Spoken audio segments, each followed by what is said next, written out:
ሁለት መረጃዎችን አካተን ይዘናል። ህወሓት ጦርነት ለመጀመር ቆርጫለሁ ሲል እቅጩን ተናግሯል። ጦርነቱንም ፍትሃዊ ለማድረግ የሚያስችሉ ህዝባዊ ስብሰባዎች እየተካሄዱ ነው። በዚህ መሃል ድንገት ብልጭ የሚሉ ፈታኝ ጥያቄዎች በየመድረኩ መሰማት ጀምሯል። አደገኛ ምላሾችም እየተሰጡ ነው። ትራምፕ ለ13 ቀናት ከኢራን ጋር ከተዋጉ በኋላም አሁን ደግሞ ድርድር ጀመርን ብለው በርካቶችን አስገርመዋል። በመጀመሪያ ብዙ ነገር አደባባይ ላይ እየተዘረገፈባቸው ያሉትን የህወሓት የትግራይ ህዝባዊ ስብሰባዎችን እንመልከታቸው።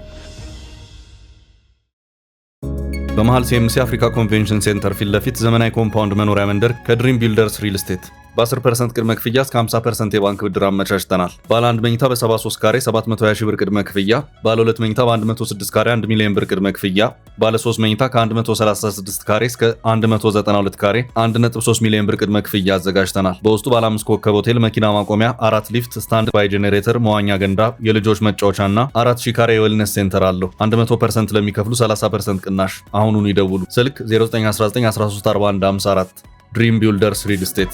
ህልሞን እንገነባለን።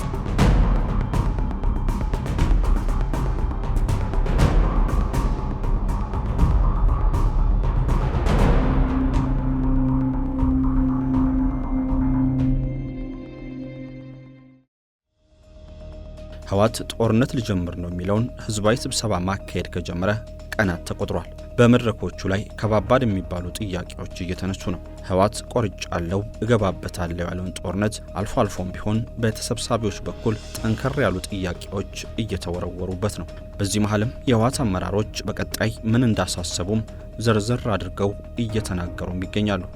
አንደኛውና ወሳኙ ጥያቄም ጦርነቱን እንዴት እኛ እንወጣዋለን የሚል ሆኖ ታይቷል። ጦርነት ነፍጥ አንግቦ መተኮስ ብቻ አይደለም፣ ብዙ ነገር ነው። ጦርነት ከነፍጥ ፍልሚያ ባሻገር የኢኮኖሚ የዲፕሎማሲም ጭምር ነው። ጦርነት ቀለል ብሎ ተጀምሮ ከበድ ተደርጎም ሊወጡት የማይችሉት እጅግ ውስብስብነት ያለው ውጥንቅጥም ነው። ከዚህ ባለፈም የጦርነት ሂደቶች የሚወልዷቸው ያልታሰቡ ውጤቶችም ጭምራሉ። በተለይ ደግሞ ከመካከለኛው ምስራቅ ጀምሮ የተወሳሰበው የአፍሪካው ቀንድ ጦርነትን ማንሳት ነገሩን ይበልጥ ያከብደዋል።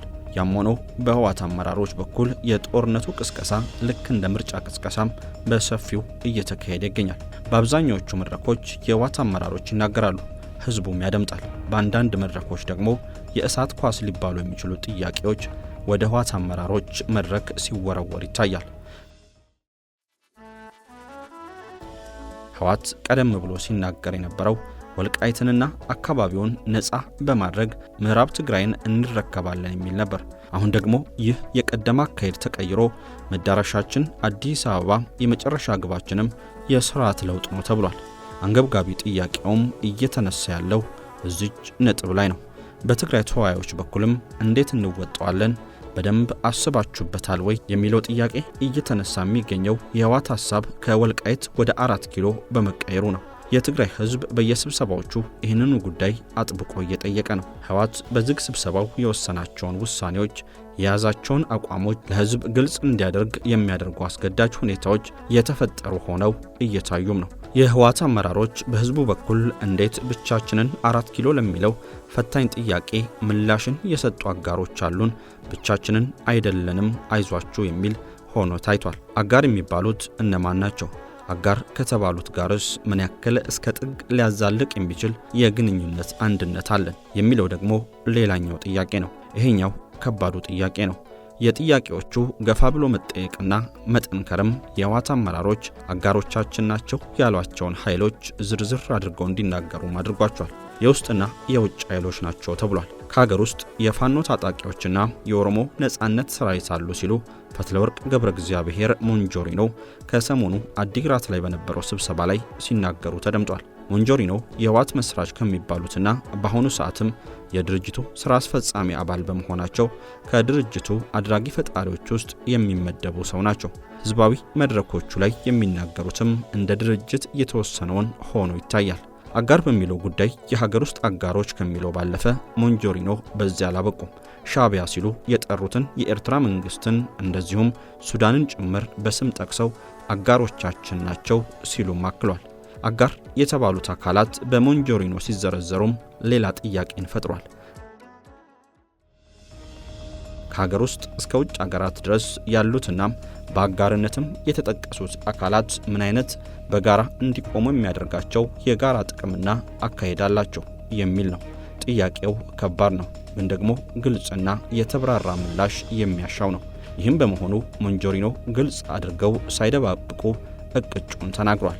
የሞንጆሪኖ ማብራሪያ ከሱዳንም ጋር ከሻቢያም ጋር ያለን ግንኙነት ስትራቴጂካዊ ሳይሆን ታክቲካዊ ነው የሚል ሆኖ ታይቷል።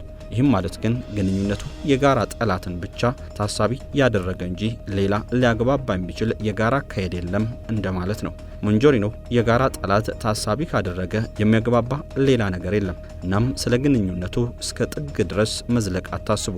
ይህ አሁን ያለው ግንኙነት ይቅርና አንድ ፕሮግራም ቀርጸን በአንድ ግንባር ድርጅት የነበርነው የኢህአዴግ አባል ፓርቲዎች ሳይቀር ተለያይተናል። ይህንን ደግሞ እናንተው የምታውቁት ነው ሲሉም ነበር ማብራሪያቸውን የሰጡት። ጥያቄውን ጠያቂው እያነሳ ነው። የህወሓት አካሄድ መንግስትን ማፈራረስ፣ ስርዓትን መለወጥ ነው ካለ በኋላ ይለወጣል ባለው ስርዓት ላይ አጋሮች የተባሉት በተለይ ደግሞ የውስጥ አጋሮች የተባሉት አካላት የዓላማ አንድነት ከሌላቸው ምን ሊፈጠር ይችላል የሚለው ነው። አጋር ከተባሉት አካላት ጋር ማበሩ እንደ ሀገር መጨረሻ ላይ ምን አይነት ፖለቲካዊ ውጥንቅጥ ሊፈጥር ይችላል በሚለው ጉዳይ ላይ ግን በህወሓት አመራሮች በኩል ይህ ነው ሊባል የሚችል ምላሽ የተሰጠበት ሁኔታ አልታየም። ኢትዮጵያን እንደ ሀገር ብቻ ሳይሆን ትግራይን እንደ ክልል ከዛ በኋላም ምን መሆን አለባት በሚለው ዙሪያም የተብራራ ምላሽ ሊሰጥ አልቻለም። በሰሞኑ የቀጠለው የህወሓት መድረኮች ደግሞና ደጋግሞ እየተባለ ያለው ስጋትና አደጋ የሆነበንን ስርዓት ካልጣልን እንቅልፍ የለንም የሚል ነው። ከዛስ የሚለው ግን ጥያቄ ሆኖ አሁንም እየቀጠለ ይገኛል። የትግራይ ህዝብም በየመድረኩ ከዚያስ እያለ ነው። ኢትዮጵያ ይቅርና ትግራይንም በተመለከተ የትግራይ ህዝብ ከዚያስ ማለቱን ቀጥሏል።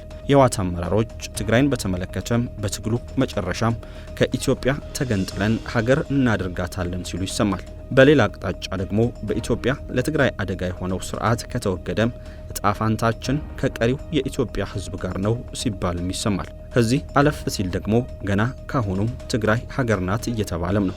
የትግራይ ክልላዊ መንግስት የሚለው ቀሪ ሆኖ የትግራይ መንግስት የሚል አዲስ ስያሜና አጠራርም በትግራይ ሚዲያዎች በተደጋጋሚ እየተሰማ ነው። በትግራይ ክልላዊ መንግስትና በትግራይ መንግስት መካከል የሰማይና የምድር ልዩነት አለ። የትግራይ መንግስት ማለት ባጭሩ የኢትዮጵያ መንግስት፣ የኬንያ መንግስት፣ የኡጋንዳ መንግስት ወይንም የአሜሪካ መንግስት እንደማለት ነው። ህወሓት ወደ ጦርነት ገባለው ሲል በኢትዮጵያም ብሎም በትግራይም ደረጃም ይህን ሊባል የሚችል የተብራራ አቋምን ባልያዘበት ሁኔታ ነው። የሰሞኑ የህወሓት መድረኮች ይህንን እውነታ በሚገባም ፍንትው አድርገው ያሳዩም ሆነዋል። በዚህ ዙሪያ ያለውን መረጃ ካደረስናችሁ አሁን ደግሞ ከባድ ጦርነትን ሲያካሂዱ የከረሙትን አሜሪካና ኢራን ወደ ድርድር ገባን ማለታቸውን በተመለከተ አንድ መረጃን እናደርሳችኋለን።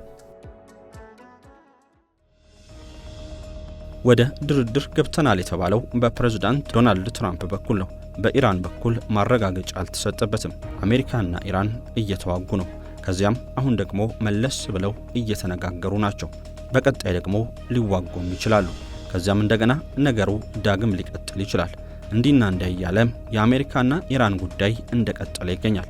ጦርነት አካሂዶ ከዚያም ለድርድር መቀመጥ፣ ከዚያም ድርድሩን ቀጥ አድርጎ በድጋሚ ወደ ጦርነት ገብቶ ለአስጨራሽ ፍልሚያን የማድረጉ ጉዳይ ግራ አጋቢ ሆኖ እንደቀጠለም ነው። ሁለቱ ሀገራት እጅግ የከበደና ለገላጋይ ያስቸገረን ፍልሚያ ደጋግመው አካሂደዋል። ይቀረሽ የሚባል ጦርነት አይደለም። ውድመቱና ሰብአዊ ቀውሱም በዚያው መጠን የሚታይ ነው። ግን ደግሞ ጦርነት በቃን የለም እስኪ አሁን ደግሞ እንነጋገር ብለው በአወያዮች በኩል ብዙ ገፍተውበትም ታይቷል። ከመነጋገርም አልፈው የመግባቢያ ስምምነትን ተፈራርመው እንደዚህም በመግባቢያ ስምምነቶቹ ላይ ተንተርሰው አንድ በአንድና በዝርዝር ጉዳዮች ላይ እስከ መወያየትም የደረሱበት ሁኔታ ነበር። ነገር ግን በመሃል ሁሉም ነገር ቀሪ ሆኖ ጦርነቱ ዳግም አገረሸም። ተከፈተ የተባለውም የሆርሙዝ ሰርጥ መልሶ ተዘጋ። አሜሪካ ለ13 ቀናት ኢራንን ሳታቋርጥ ደበደበች። ኢራንም ብትሆን የአሜሪካ ወታደራዊ ጥቅሞች ናቸው ባለቻቸው የመካከለኛው ምስራቅ ሀገራት ላይ ከባድ ሊባሉ የሚችሉ ተከታታይነት ያላቸው ከባድ የድሮኖችና የሚሳኤል ጥቃቶችን አድርሳለች። በዚህም አሜሪካ ከባድ የሚባሉ ጉዳቶችን ያስተናገደችበት ሁኔታ ታይቷል። አሜሪካ በዮርዳኖስ፣ ኩዌት፣ በኳታርና በሌሎች በቀጠናው በሚገኙ የጦር ካምፖቿ ላይ ቀጣይነት ያለው ሊቀለበሱ የማይችሉ ጉዳቶችን አስተናግዳለች።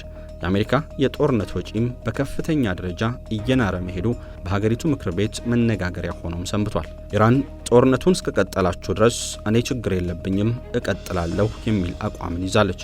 በዚህ መሃል ደግሞ የለም ይሄ ጦርነት ይቁም በማለት ድንገት ቀጥ አድርገውታል። ኢራንም እናንተው ታመጡት እናንተው ታሮጡት በማለት እሷም በፊናዋ ጦርነቱን ያቆመች መሆኑን አሳውቃለች። አሜሪካ በ13 ቀናቱ ውጊያ በርካታ ቢሊዮን ዶላሮችን ከስክሳለች። እንደዚሁም ዮርዳኖስ የሚገኙ ወታደሮቿንም በሕይወት አጥታለች። ከዚህ ሁሉ ኪሳራ በኋላ ደግሞ አሁን ባለው ሁኔታ ወደ ሌላ ዙር የድርድር ሂደት እየገባን ነው ተብሏል። አስገራሚ ጉዳይም እየተነሳ ያለው እዚህ ነጥብ ላይ ነው። ለመደራደር መዋጋቱና ውድመቱ ለምን አስፈለገ የሚል ጥያቄ እየተነሳ ይገኛል። በትራምፕ በኩል ኢራንን እያደቀቁ የሀገራቸውን አሜሪካን የተደራዳሪነት አቅም ከፍ እያደረጉ የሚሄድ አካሄድን እየተከተሉ ይመስላል። ግን ደግሞ ውድመቱ የኢራን ብቻ ቢሆን ይህ አካሄድ በሰራ ነበር። ኢራንም ብትሆን አርፋ የተኛች አልሆነችም። ለእያንዳንዱ የአሜሪካ ድብደባ እሷም ተገቢ ነው ያለችውን ምላሽ ስትሰጥ ከርማለች። ከዚህ ባለፈም የአሜሪካ ወታደሮች እስከ ሕይወት መስዋዕትነት የከፈሉበት ከባድ የኢራን ጥቃትም አሜሪካ ላይ ደርሷል። አንዳንድ መረጃዎች እንደሚያሳዩት አሜሪካ በሰሞኑ የጦርነት ሂደት ቀላል ሊባል የማይችል ቁሳዊ ጉዳትን ጭምር ያስተናገደች መሆኑን ነው። የአሜሪካ ጦር የፈጸማቸው ጥቃቶች ኢራን በሆርሙዝ ወሽመጥ የንግድ መርከቦች ጉዞን አደጋ ላይ ለመጣል ያላትን አቅም ለማዳከም ያለመ እንደሆነ በወቅቱ ተገልጾም ነበር። ይህ አዲስ ውጊያ የተቀሰቀሰው ኢራን በወሳኙ የነዳጅ መተላለፊያ መስመር ላይ የተዘጉ መርከቦችን ከመታች በኋላ ነበር። በዚህ መሃል ደግሞ ትራምፕ እንደተለመደው ብቅ ብለው ድርድር ላይ ነን ብለዋል። አሜሪካና ኢራን ለተከታታይ 3ኛ ቀን ጥቃት ሳይለዋወጡ መዋላቸውን ተከትሎ ፕሬዝዳንት ዶናልድ ትራምፕ ከቴህራን ጋር የሚደረገውን ጦርነት በተመለከተ እጅግ ወዳጅነት የተሞላባቸው ድርድሮች እየተካሄዱ ነው ሲሉም በድንገት አሳውቋል። ሰኞ ምሽት በፕሬዝዳንታዊ አውሮፕላን ኤርፎርስ ዋን ውስጥ ሆነው ጋዜጠኞችን ያነጋገሩት ትራምፕ አንዳች መልካም ነገር ሊፈጠር የሚችልበት ጥሩ ዕድል እንዳለ አስባለሁ ሲሉም ተደምጧል። አንዳንዶች ለመሆኑ ፕሬዝዳንቱ ምን እያሉ ነው እንዲሉም አድርጓቸዋል። ይሁን እንጂ አሁን የሚደረገው ድርድር የሚከሽፍ ከሆነም ውጊያው ከመገታቱ በፊት ሳናደርግ የነበረውን ነገር ወደ መፈጸም እንመለሳለን በማለትም ትራምፕ በዚሁ ንግግራቸው ሲያስጠነቅቁም ተሰምቷል። አሁን ችግሩ ትራምፕ ለሚሰጡት እየተደራደርን ነው ለሚለው መረጃና መግለጫ ኢራን አዎ በማለት ማረጋገጫ ያልሰጠችበት መሆኑ ነው። ፕሬዝዳንት ትራምፕ ይህንን ቢሉም ኢራን ግን ምንም አይነት ቀጥተኛ ድርድር እየተካሄደ አለመሆኑን አሳውቃለች።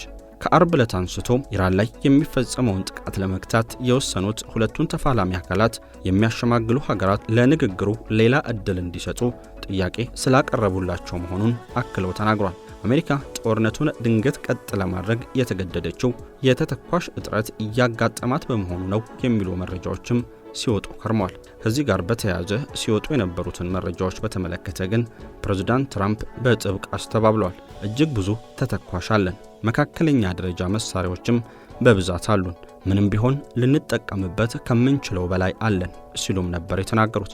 በተጨማሪም ትራምፕ በርካታ መሳሪያዎች እየተመረቱ መሆኑን ገልጿል። በተለይም ከፍተኛ ዋጋ ያለው አሜሪካ ሰራሹ ፓትሪዮት የተሰኘው ጸረ ባላስቲክ ሚሳኤሎች እየተመረቱ መሆናቸውንም አሳውቋል።